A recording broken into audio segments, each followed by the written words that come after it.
Would you be open to going on an NA Academy team? Of course, I have to prove myself. Hey everyone, this is Darius from the Shotcaller. I'm sitting here with Tierwulf from Chaos Latin Gamers. Now, unfortunately, you guys didn't make it out of groups. How does it feel right now? I kind of feel bad because I felt like this is the first time Latin America South could actually compete. I felt like we were equal in mechanics and macro. I just feel like our team has this mindset where if we don't get going or I don't get going, we play really behind even though we're not behind. And I felt like that showed here, and I feel like that's something we really got to work on. Obviously, we're sad. I felt like we could have passed, but stuff happened, you know? That said, though, you stood out as a player. You got a lot of recognition from casters and the Reddit community and Twitter. For once, you're not getting flamed on Reddit. Must feel good. That Olaf was really legit.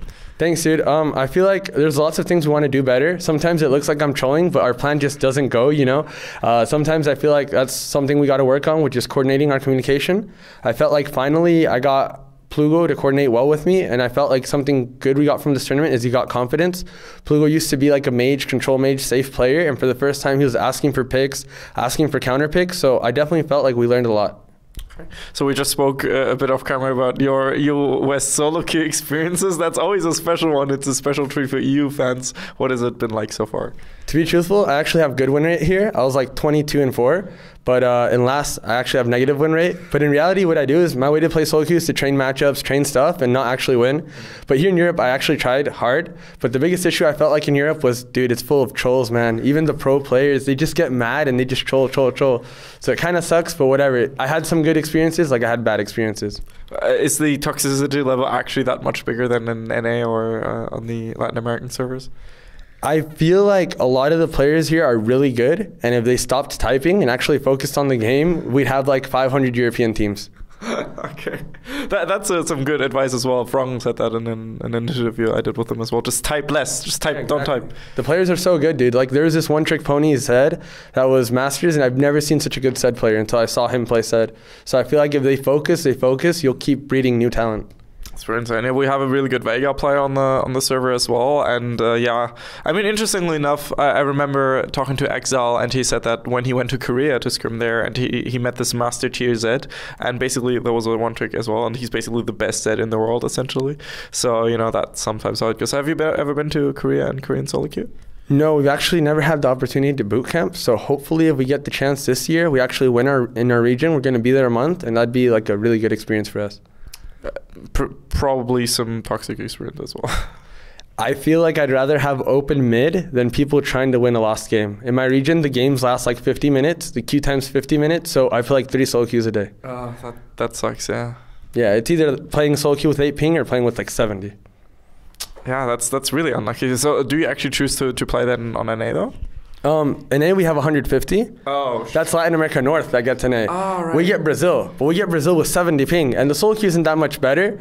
It's actually pretty bad too. So I usually just play on my region with 8 ping and just like practice stuff. Like you can't even practice matchups, only in scrims. Like I literally just like, I don't know, when Camille jungle was meta, I went solo queue, E flashed mid, died. Sorry, I was testing something. And that's what you have to like do to train in the small regions. Do you have any recommendations for like solo queue players out there?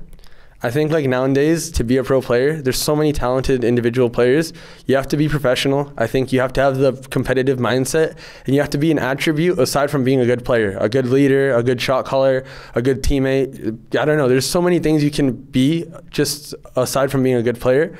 I feel like people look for that. As simple as our top laner, the reason we hired him was I would get him, the solo queue games I did play, I would get him. He would play like 24/7, and we would have like 3 people AFK in base, and he'd still be trying to win the game, TPing, shot calling in chat. I feel like those players stand out, and orgs will look for those players just as players will recommend those players. That absolutely makes sense to me. Though one question about the fact that you placed under Rainbow 7, does that sting a bit more? To be truthful, like that last game, I felt like the morale was low. Yeah. We really lost focus on objectives, and I felt like we didn't really want to play. Like we wanted to play, but in the bottom of our hearts, we didn't, so we ended up trolling. To be truthful, we showed up. I felt like the first game, we passed over them. They couldn't do anything. And the second game, we literally were stomping them until we decided to not go into their jungle, move in the deeper vision, and force objectives. So to be truthful, I feel like they have to go back to the drawing board and try to get better, because next time we're going to win 2-0. Oh, nice. Some good shout-outs to the fans out there, of course. Good, dude. You have to. Gotta do it. Now, what people might realize that I realized talking to you before this interview is that you have a really strong American accent, and you are actually an American citizen. Yeah, I'm actually Chilean, American, and part Italian. Okay. I have those 3 residencies, but I did live 15 years in California. When my parents got divorced, I went back to Chile. That's when I started playing a lot of games, got into league, and then started playing in LAS. My aspirations nowadays is just to like play, try to win again, go to Korea, and then at some moment I really want to move to the States and try to find a team in NA. Would you be open to going on an NA academy team? Of course, I have to prove myself. I feel like nowadays people are looking less badly at the wildcard teams. Personally, I feel like wildcard is getting up there, and I feel like you can't really compare if you haven't played those teams. Personally, right now, I'm confident. I feel like I could play Academy, I could play LCS. I know I'm a Shotcaller, and I can do a lot of things well. And I feel like I'm there, but I feel like sometimes as a team, maybe macro's not there, maybe the resources aren't there, the coaching staff. There's lots of things. But personally, in my opinion, I feel like individual skill in wildcard is just as good as LCS. I mean, it absolutely. I mean, that, for example, when I talked to Pastry Time, he mentioned something similar as well in respect to how Oceania all of a sudden came out of the woodwork, getting 2-1 yesterday, and he basically reasoned that it was due to a better functionality in terms of infrastructure and more, staff being there and stuff. Because like in terms of individual talent, right? There's a mechanical cap in League of Legends. It's not like StarCraft where you have to have insane APMs and stuff. I actually think league mechanics are there for some roles, but I also feel like jungle, you get to a point where knowing what your opponent's going to do is way better than having the mechanics. Like, unless you can't flash a skill shot, then, okay, you're getting old. But if you have, like, the same level skill, it's just pretty much instinct and knowing the limits of your champion. Knowing when you can go in, when you're, what you're doing is the right thing, and you're not causing your team to lose pressure and just being annoying. I think, like, jungle nowadays, it's just being really smart from pathing to ganks to vision to everything.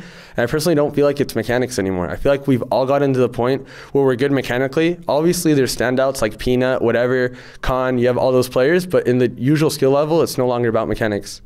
What do you think of the proposed jungle changes with the Rift Scuttler, etc.? To be truthful, I haven't even looked at them. I've been just focusing on this patch, trying to find whatever we could. I feel like something that you have to do is once you get these tournaments and you have such a stale meta for so long, you have to study what you can bring in. Like, I don't know, we had Trundle for so long. Lots of regions started playing Kindred in Italy. They realized that even though you have those picks, sometimes if you have losing lanes, the Trundle will just go over it, And then a lot of people even preferred to play Skarner into Trundle because you can just play passive and then carry team fights. So I feel like what we did, or what I did really, was focus on jungle matchups, focus on picks for our team, and study the patch as deeply as I could to find secret picks or maybe builds. Like I feel like the banner and stuff you could use versus AP mages and stuff like that. Absolutely makes sense, yeah. I mean, that's at the end of the day, the tournament is the thing that matters most, and exactly. Pretty much. Interesting changes though. So like Rift Scuttler will spawn random on one of the two sides. A huge community outcry because it involves RNG, of course, and it will give you like an insane amount of XP if you get it. So it's like a level up essentially, and pretty insane stuff. But they've already hinted at reversing it. Maybe they're like testing. I feel like you'd lose all the sense of draft. Yeah. I feel like if it gives that much experience, you're just going to go for 3 winning lanes. Team comp won't matter.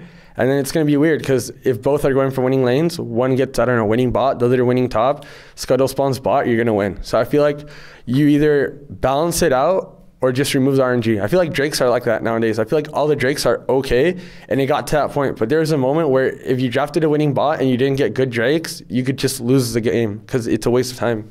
Yeah, I was going to actually ask you about that. What do you think of the level of RNG in the Drakes? Because at the start, there was a huge outcry about, the potential of RNG there. But has it now just balanced out? It's kind of hard because you have competitive play in solo queue. I don't think solo queue really cares. It goes from changes, there's crazy picks, and then the game isn't really balanced for solo queue as much as it is, I guess, competitive. But the issue with competitive is that if you do play a tournament and a team gets to semifinals and they don't really deserve to be there because they maybe abused something or it was a good patch for them, it's kind of hard. I feel like RNG is not a factor you want for competitive, and that's why we've seen it less. I think the removal of ruins and not adding like RNG ruins aside from Klepto. I think it's kind of hard. I think nowadays it's in a good spot. I feel like all the Drakes are useful. I wouldn't say they're the best. Maybe, I don't know, an Air Drake could be bad for your comp, but it's still okay to have. So I think we're in a pretty okay place. Okay, that's good to hear that Riot listens in at times at least. Sometimes. Hopefully they listen though. Are you excited? Okay, if you could design a jungle champion, what would it look like? Dude, I always thought that there has to be a champion in League that can't hit minions. Like, can't hit minions, can't hit monsters, but you do something. I don't know. It could be anything. Maybe you could buff your allies, and like when you're together, you get double experience.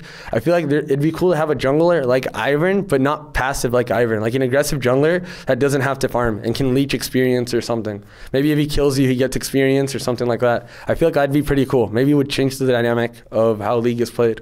Interestingly enough, I thought about something similar because in Heroes of the Storm, there's like this character, even though I barely played that game because it's trash compared to League, there's this character that essentially you just sit in base and you then just like do stuff all over the map, but you don't really move your own character. Your own character, it's like in a cocoon. It's like this weird Zerg mix, whatever, and it literally just sits in base, and you like create a lot of vision and objective control essentially, but you're not physically there in fights and stuff like that. I think that's really cool, dude. Like thinking about it, I think champion development has gotten a lot better. You have champs like Kayn, Echo, Zoe that are higher skill cap, newer abilities, and I feel like the more we get of those type of champions, the funner League will be. I feel like if we close down on picks like the old Irelia, which were really like staple, simple, it's boring. I think the new champion's really cool, and I feel like the higher they raise the skill ceiling, the more they balance out champs, we'll get to a point where every matchup will be a skill matchup, maybe in the future, and it'll be cool because you'll have different regions with different picks, different playstyles, and you won't have to close yourself into, okay, this guy is a lot easier to, you know, execute in a team comp than playing, I don't know, maybe playing, who knows, what could it be, like Zoe, 80 carry or something like that, you know? So I feel like nowadays people want stability and they want picks that are like consistent instead of going for risky things. And I feel like if that gets to a point where all champions are risky, people are just going to play what they feel comfortable. All right. Is there anything you would like to say to the fans out there? Thanks for all the support. All the people from NA that met me just on the analyst desk and stuff like that. I don't really post in English, but whatever. If you guys ever have a question, I'm always willing to like answer it. I always read my messages, and that's it, dude. I'm really happy for what we did. I felt like we could have done better, but it goes up from now. Thanks for everything. Awesome. Well, this was Tierwulf and Darius from the Shotcaller. Hope you had a good day. See you then.